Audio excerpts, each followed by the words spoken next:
Primeira carta de Paulo aos Coríntios, capítulo 12. Meus irmãos, quero que vocês saibam a verdade a respeito dos dons que o Espírito Santo dá. Vocês sabem que, quando ainda eram pagãos, vocês eram desviados de várias maneiras para a adoração dos ídolos, os quais não têm vida. Por isso precisam compreender que ninguém que diz que Jesus seja maldito pode estar falando pelo poder do Espírito de Deus. E que ninguém pode dizer Jesus é Senhor, a não ser que seja guiado pelo Espírito Santo. Existem tipos diferentes de dons espirituais, mas é um só e o mesmo Espírito quem dá esses dons. Existem maneiras diferentes de servir, mas o Senhor que servimos é o mesmo. Há diferentes habilidades para realizar o trabalho, mas é o mesmo Deus quem dá a cada um a habilidade para fazê-lo. Para o bem de todos, Deus dá a cada um alguma prova da presença do Espírito Santo. Para uma pessoa, o Espírito dá a mensagem de sabedoria, e para outra, o mesmo Espírito dá a mensagem de conhecimento. Para uma pessoa, o mesmo Espírito dá a fé, e para outra, dá o poder de curar. Uma pessoa recebe do Espírito poder para fazer milagres, e outra recebe o dom de anunciar a mensagem de Deus. Ainda outra pessoa recebe a capacidade para saber a diferença entre os dons que vêm do Espírito e os que não vêm dele.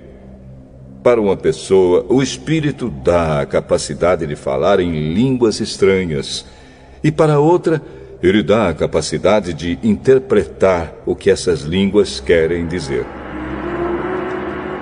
Porém, é um só e o mesmo Espírito quem faz tudo isso.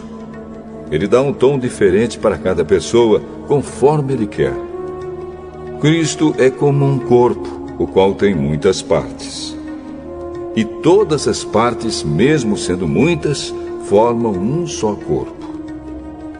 Assim também, todos nós, judeus e não judeus, escravos e livres, fomos batizados pelo mesmo Espírito para formar um só corpo. E a todos nós foi dado de beber do mesmo Espírito. Pois o corpo não é feito de uma só parte, mas de muitas. Se o pé disser, já que não sou mão, não sou do corpo, nem por isso deixa de ser do corpo. Se o ouvido disser, já que não sou olho, não sou do corpo, nem por isso deixa de ser do corpo. Se o corpo todo fosse olho, como poderíamos ouvir?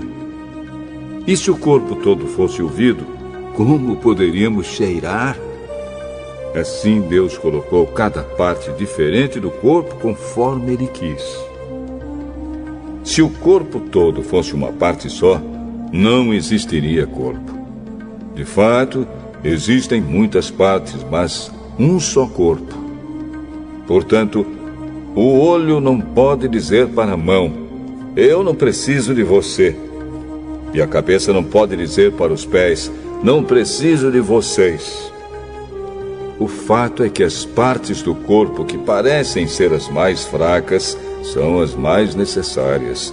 E aquelas que achamos menos honrosas são as que tratamos com mais honra. E as partes que parecem ser feias recebem um cuidado especial que as outras mais bonitas não precisam. Foi assim que Deus fez o corpo, dando mais honra às partes menos honrosas. Desse modo não existe divisão no corpo, mas todas as suas partes têm o mesmo interesse umas pelas outras. Se uma parte do corpo sofre, todas as outras sofrem com ela. Se uma é elogiada, todas as outras se alegram com ela. Pois bem, vocês são o corpo de Cristo e cada um é uma parte desse corpo.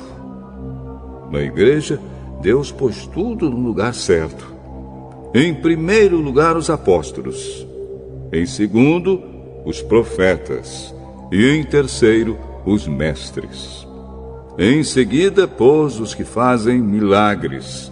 Depois, os que têm o dom de curar, ou de ajudar, ou de liderar, ou de falar em línguas estranhas. Nem todos são apóstolos, ou profetas, ou mestres. Nem todos têm o dom de fazer milagres, nem de curar doenças, nem de falar em línguas estranhas, nem de explicar o que essas línguas querem dizer. Por isso, se esforcem para ter os melhores dons. Porém, eu vou mostrar a vocês o caminho que é o melhor de todos.